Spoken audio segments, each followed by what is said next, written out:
grande desafio da existência humana é a obsessão. Freud dizia que na raiz de todo transtorno neurótico há um problema da libido. Poderemos dizer que na raiz de todo transtorno comportamental e de saúde há uma interferência espiritual em conotação com nosso passado desastrado. É necessário que estejamos vigilantes para que não nos tornemos instrumentos de perturbação nas mãos de entidades perversas, ociosas. E Allan Kardec cuidou desse capítulo com maestria, no capítulo 23 do Livro dos Médiuns, quando estudou as obsessões. A obsessão simples, a obsessão por fascinação, essa obsessão perversa, cruel, em que o indivíduo volve ao egocentrismo, começa a considerar-se superior às demais pessoas, mais conhecedor do que todo mundo, portador de benesses, como se a sua fosse uma existência espiritual superior, olvidando-se que ele é de carne. Quando o apóstolo Paulo recebeu de uma mulher obsidiada a homenagem que dizia, ele é o Deus Apolo, e logo queriam sacrificar um animal, Paulo teve a honorabilidade de gritar para a massa, calma, eu sou de carne como vós. Rasgou no peito a indumentária gasta e mostrou a matéria. Ele não se deixou fascinar.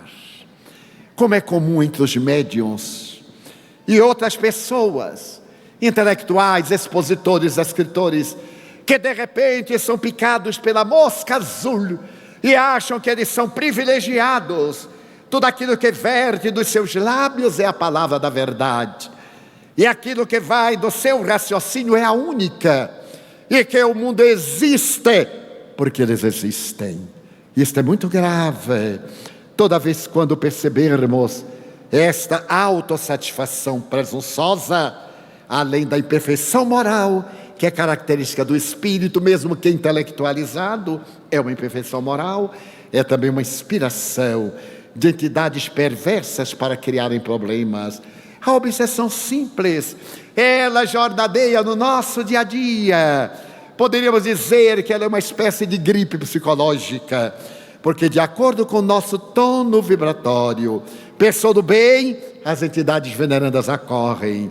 Pensou do mal, as entidades perversas sitiam a casa mental e trabalham aquele mal, transformando-o em ideia fixa, em desejo de vencimento sobre os outros, até o capítulo terrível das obsessões mais graves, quando o indivíduo derrapa nas possessões evangélicas, que Allan Kardec prefere usar a palavra subjugação, quando fica dominado. Mas este desafio tem no Espiritismo a solução psicoterapêutica preventiva, uma mente saudável, uma mente otimista, uma mente corajosa, uma mente afervorada a Deus.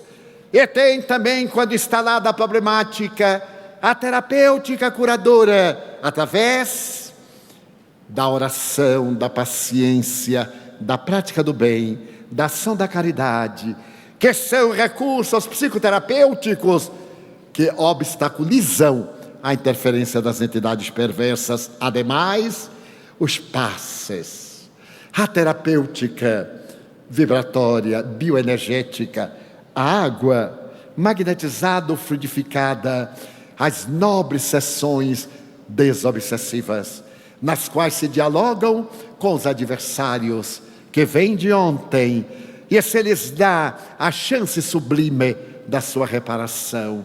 Então é natural que a vida tenha desafios, mas que também nos apresente as suas soluções.